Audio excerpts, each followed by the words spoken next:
इसके लिए तुम्हें बहुत बड़े बड़े मसलों को समझना पड़ेगा आनंद। जैसे कि हमारा ये देश हिंदुस्तान, हमारे हिंदुस्तानी दिल, हमारा समाज, हमारी गिरावट, हमारी मजबूरियां। कहां से शुरू करूं? शुरू से शुरू करो। आजकल हमारे देश में मेडिकल प्रोफेशन को लेके, मेडिकल सर्विसेज को लेके, बड़े बड़े अस्पतालों को लेके बहुत तरीके की चर्चाएं होती हैं।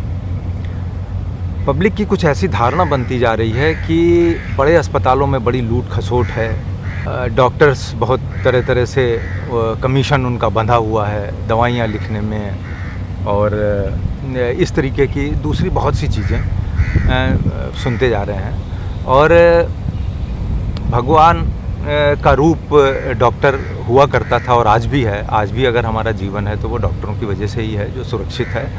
लेकिन फिर भी इमेज बहुत ज़्यादा ख़राब हो गई है या होती जा रही है। और कुछ हद तक 100 में से हो सकता है 2-4%, 3%, 5%, कुछ कह नहीं सकते हैं कि कुछ डॉक्टर्स का रोल बिल्कुल बिजनेस की तरह से हो गया है। मैं इस विषय में बस छोटी सी बात करना चाहूँगा और इस संदर्भ में मैं एक बहुत पुरानी बात सामने ला रहा हूँ। 1971 में 1971 में एक फिल्म आई थी मेडिकल प्रोफेशन के ऊपर, तेरे मेरे सपने। मैंने पिछले 50 सालों से ज़्यादा हो गए हैं इतनी अच्छी फिल्म मेडिकल प्रोफेशन के ऊपर नहीं देखी।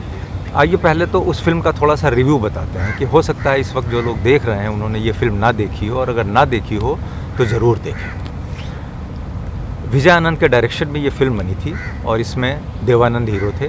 विजय आनंद खुद भी उनका एक बहुत बड़ा रोल था और मुमताज़ इस फिल्म की हीरोइन थी।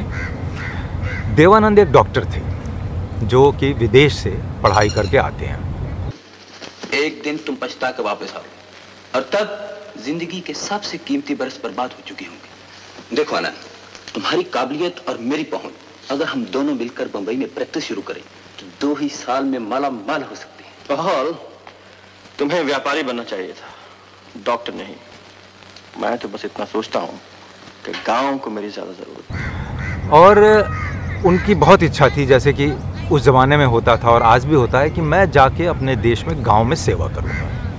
उनका नाम भी डॉक्टर आनंद था फिल्म में। और वो एक गांव में पहुंच जाते हैं। उस ज़माने में गांव की हालत बहुत बुरी थी। कोई डिस्पेंसरी, कोई अस्पताल तो बहुत दूर की बात है, डिस्पेंसरी भी कोई प्राइवेट कंपनी वगैरह चलाती थी। तो इनको जाकर के एक डिस्पेंसरी में नौकरी मिल जाती है जो कि एक प्राइवेट कंपनी के द्वारा चलाई जा रही थी। और वहाँ के जो पहले वाले डॉक्टर साहब थे वो बहुत एजड हो गए थे और वो बहुत बीमार रहने लगे थे, इसलिए इनको वहाँ रखा गया। इनकी तनख्वाह महज उस वक्त 400 रुपये थी। अब आप याद करिए कि हो सकता है 1971 में डॉक्टर्स की तनख्वाह ऐसे ही होती होगी। ये वहाँ पर जी तोड़ मेहनत करते हैं, जी तोड़ इलाज करते हैं और एकदम भगवान की तरह पूजे जाने लगते हैं और ये निस्वार्थ सेवा करते हैं। मुमताज़ इसी बीच में, इनकी मुमताज़ से जान पहचान होती है, शादी हो जाती है और उनको बच्चा होने वाला होता है। एक बार सड़क में चलते चलते एक सेठ जी थे, उनकी गाड़ी से इनकी बीवी का, मतलब कि मुमताज़ का, टक्कर हो जाती है और इनका बच्चा जो है वो मर जाता है, जिसमें कि सेठ जी की पूरी गलती थी।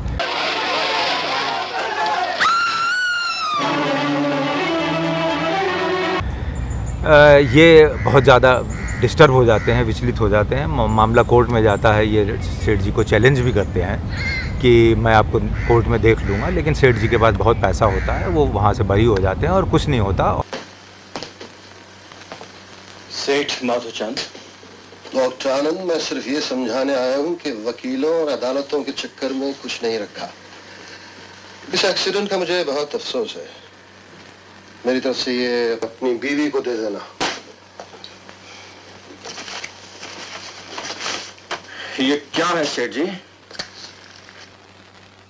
और मुमताज़ के लिए ये बता दिया जाता है कि भाई अब ये दोबारा माँ नहीं बन पाएंगी, और अगर बनेंगी भी तो इनके अंदर यूटरस और पेल्विक रीजन में इतनी प्रॉब्लम्स आ गई हैं कि वो सेफ नहीं होगा। मेहरबानी करके फौरन निकल जाइए यहाँ से। ये घर जहाँ से तुम मुझे निकालना चाहते हो मेरे रुपए से बना है।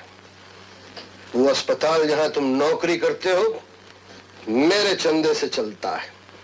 वो सारी बंजर जमीन जो कोयला उगलकर 100 बस्तियों का पेट पालती है, वो मेरे रुपए का करिश्मा है। अगर इस पैसे से टक्कर लोगे डॉक्टर आनंद, तो धूल में मिल जाओगे। तो ये बहुत परेशान हो जाते हैं इस बात से कि इनको लगता है कि अब दुनिया में पैसा ही सब कुछ है।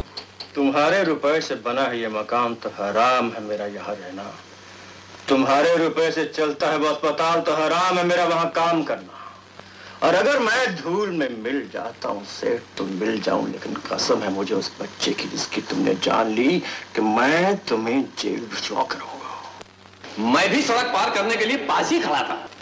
जितनी भी गवाहियां पेश हुई हैं उनसे जाहिर है कि यह हादसा श्रीमती निशा देवी की अपनी लापरवाही से हुआ है। इसमें सेठ माधोचंद का कोई कसूर नहीं। ये शहर की तरफ मुंह करते हैं क्योंकि इनके कुछ दोस्त शहर में होते हैं जो बहुत लखपति करोड़पति हो चुके होते हैं, जो इनके साथ ही आए होते हैं, उन्होंने अपना धंधा चलाया हुआ है। और इनके साथ में जो गांव में डॉक्टर जगन जो कि विजय आनंद बने हैं, वो इनको मतलब उनके संग भी कुछ इतना बहुत कुछ ज़िंदगी में ख़राब हो चुका होता है कि वो शराब वराब बहुत पीने लग जाते हैं और इनको बहुत अच्छा भला लेक्चर देते हैं। वो जो उनका लेक्चर है विजय आनंद का, डॉक्टर जगन का, वो मैं आपको यहाँ पर सुनवा चाहता हूँ और उसके बाद फिर मैं इस कहानी को आगे बढ़ाऊंगा। इसके लिए तुम्हें बहुत बड़े बड़े मसलों को समझना पड़ेगा आनंद, जैसे कि हमारा ये देश हिंदुस्तान, हमारे हिंदुस्तानी दिल, हमारा समाज, हमारी गिरावट, हमारी मजबूरियां। कहां से शुरू करूं? शुरू से शुरू करो। आज इंग्लैंड जैसे देश का भी हिंदुस्तानी डॉक्टरों के बगैर गुजारा नहीं। ऐसे ऐसे काबिल हिंदुस्तानी डॉक्टर हैं बाहर कि जिस देश में भी वो जाके बस गए हैं, वो देश किसी कीमत पर भी उन्हें छोड़ने को राजी नहीं। मगर हम एक अजब पागल कौम है। देश प्रेम, देश सेवा, देशभक्ति, न जाने ऐसे कितने फितूर रह रहे कि हमारे दिलों में उठते रहते हैं। और एक दिन आता है कि हम बह जाते हैं उनकी लहर में और सब कुछ छोड़ छाड़ के चले आते हैं वापस अपने देश का कल्याण करने के लिए। और यहाँ आके हमें क्या मिलता है? बड़े शहरों में एक नए डॉक्टर को अपने पैरों पे खड़े नहीं होने दिया जाता।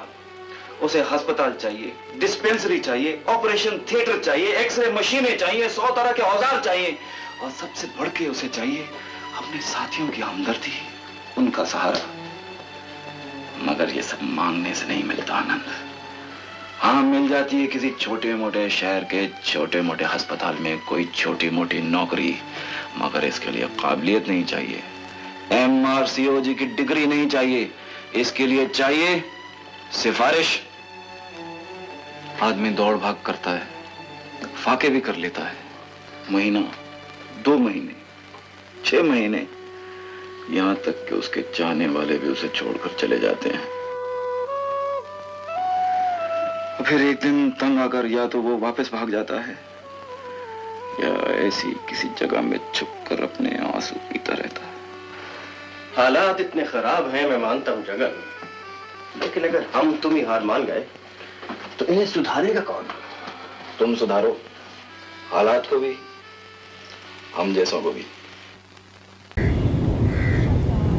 तो आपने ये सुना कि जो बात उस समय कही जा रही थी वो आज भी 50 साल बाद भी काफ़ी कुछ लागू होती है इस प्रोफेशन के लिए। खैर, ये शहर चले जाते हैं और उसके बाद ये वही सब काम करने लगते हैं जिनके मैं क्लिप्स आपको छोटे छोटे दिखाऊंगा। आनंद, इतना दिल में न लो इस बार। दिल में ना लो, ये तुम कह रही हो? ऐसी है अगर ये दुनिया तो तुम हम कर ही क्या सकते? क्यों नहीं कर सकते? इसलिए कि हम सच्चे हैं, इसलिए कि हम गरीब हैं। निशा, तुम्हारे प्यार की कसम अभी गरीबी नहीं रहेगी। आज तक मेरे आदर्श मेरी दौलत थी, लेकिन आज से दौलत ही मेरा आदर्श बन जाएगी। कि पैसा कमाने के लिए इनके डिफरेंसेस भी मुमताज़ से हो जाते हैं। वो कहती हैं तुम बहुत गड़बड़ आदमी हो गए हो, गलत काम कर रहे हो, वगैरह वगैरह। और ये फिर वही सब काम करने लगते हैं कि इसका रेफरल उसको देना, उसका इधर करना, जो पैसे वाले लोग हैं उनको उस डॉक्टर के पास भेजना, उसको कुछ और दवाइयाँ लिखना, जो हम आज की दुनिया में सुन रहे हैं या देख रहे हैं। मैं जिंदगी में बहुत पीछे रह गया निशा। आज एक पुराना दोस्त मिला, क्लास में वो मुझसे इतना पीछे था कि मैं उसे पढ़ाया करता था, लेकिन आज आनंद, बड़े आदमी की बीमारी आज एक डॉक्टर के पास का रोग नहीं रही। मसलन मैं अपने पेशेंट को एक्सरे के लिए डॉक्टर दिनशा के पास भेजता हूँ। स्टूल, यूरिन टेस्ट के लिए डॉक्टर काजी के पास, ब्लड टेस्ट के लिए डॉक्टर दीक्षित के पास, और अगर ऑपरेशन की जरूरत हो तो डॉक्टर पटवर्धन के पास, नाक कान की बीमारी हो तो डॉक्टर वाधवा के पास। इसी तरह ये लोग सब अपने अपने पेशेंट्स मेरे पास भेजते रहते हैं। इससे क्या है कि पेशेंट की देखभाल चारों तरफ से हो पाती है और उनकी फीस अपनी दायरे में रहती है। मैं तुम की सोच में पड़ गया। और जिसमें कुछ सच्चाई है या नहीं है। तो ये फिल्म आज से 50 साल पहले आई थी और ये मेडिकल प्रोफेशन के ऊपर इतनी अच्छी फिल्म बनाई गई उस समय, जो कि हर काल में बहुत फिट होती है। अब यहाँ पर ये बात करने का तात्पर्य ये है कि ये तो कोई समझाना या कोई कहने का कोई मतलब नहीं बनता इस समय कि डॉक्टर्स क्या करें और क्या ना करें। मैं शायद उस सक्षम भी नहीं हूँ, उतना लायक भी नहीं हूँ, और ना ही कोई छोटे मोटे वीडियो बनाने से या शिकायतें करने से कोई परिवर्तन आता है। लेकिन जो हमारी पब्लिक है, वो जनता है, उसको ज़रूर थोड़ा और समझदार होना होगा इन बातों में। जब उनको ऐसा लगे, कभी महसूस हो जाए कि वो ठगे जा रहे हैं या उनके संग चीटिंग हो रही है या कुछ हो रही है, तो वो सेकंड थॉट ले सकते हैं, थर्ड थॉट ले सकते हैं अगर उनके पास टाइम है। अपनी प्रॉब्लम्स और दूसरों से भी डिस्कस करिए। मतलब पूरी बात यह है कि जब भी आप बीमार होते हैं, आपको कोई इमरजेंसी होती है तो आपको सुनना ही पड़ता है, बहुत बार आप लाचार भी हो जाते हैं, तो आपको अपनी समझदारी से ही काम लेना होगा। और इसी समय सरकार भी बहुत कोशिश कर रही है, जेनरिक मेडिसिन्स ला रहे हैं, लेकिन वो लोगों को समझ में नहीं आते हैं। उसके लिए भी तरह तरह के एजुकेशन की ज़रूरत है, क्योंकि उसमें और ब्रांडेड दवाइयों में बहुत फ़र्क है। इस तरह से बहुत से वीडियो आते हैं, स्टंट बहुत महंगे लगते हैं, वैसे तो बहुत सस्ता आता है, और बहुत सी चीज़ें हैं। और हॉस्पिटल्स को भी थोड़ा सा सोचना चाहिए, थोड़ा कंसिडरेट होना चाहिए इस विषय में। खैर, फिल्म के अंत में क्या होता है कि ये बहुत बड़े आदमी हो जाते हैं, या और अपने जो गरीब इनके मरीज़ हैं वो भी गांव से कभी आते हैं, तो ये उनका ध्यान तो रखते हैं लेकिन काफ़ी कुछ इग्नोर करते हैं। लेकिन फाइनली उसमें फिल्म में एंडिंग बहुत अच्छी दिखाई है कि इनको समझ में आ जाता है कि इस तरह से पैसा कमा के आपको मन की शांति नहीं मिलेगी और कहीं ना कहीं आपको उसकी भरपाई करनी पड़ेगी।